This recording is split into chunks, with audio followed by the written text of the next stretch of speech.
Today we will discuss basically two issues. That's the issue of the methodology that is needed for the State Election Commission to deal with the voter registry.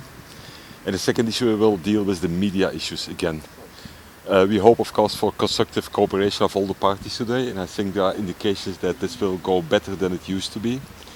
What will be the outcome exactly, I don't know, but at least as long as people talk, they don't fight, so there is hope, I would say, today. It's been a long time since the last meeting. Why was the delay? Is there some problem? Because the mediator was on holiday, but now to be serious, I think it's not easy for many people to accept that, yes, changes are needed, as requested by the European Union and the European Commission, and we have to accept that we go for these changes and implement them properly.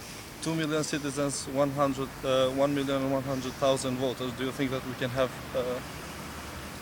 good elections? We are working on that very hard. The State Election Commission is working on that very hard for the moment.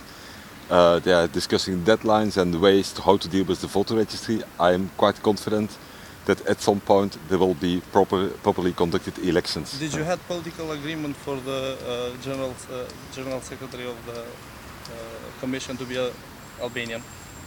The agreement was that this was up to the State Election Commission to decide on this. You have some agreement before coming of Mr. Khan tomorrow? There is no agreement besides the fact that Mr. Hahn will have meetings with all the relevant parties But we, and the government. Expect some Can we expect today? Yes, Will any today of or these tomorrow issues be some- resolved by then? We hope that some of these issues like the media and like the issue of the voter registry will be resolved today, the methodologies for the voter registry.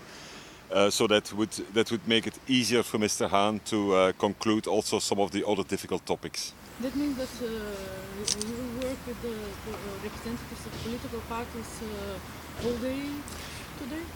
Depending on how fast they will agree, we will work as long as needed today and tomorrow as well, I think. Yeah. What if we don't have the resignation of the Prime Minister until tomorrow?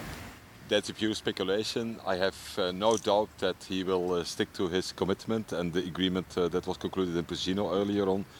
So if there would be any problem with that, we will deal with it when the problem arises. But I have no doubt that he will respect his commitment.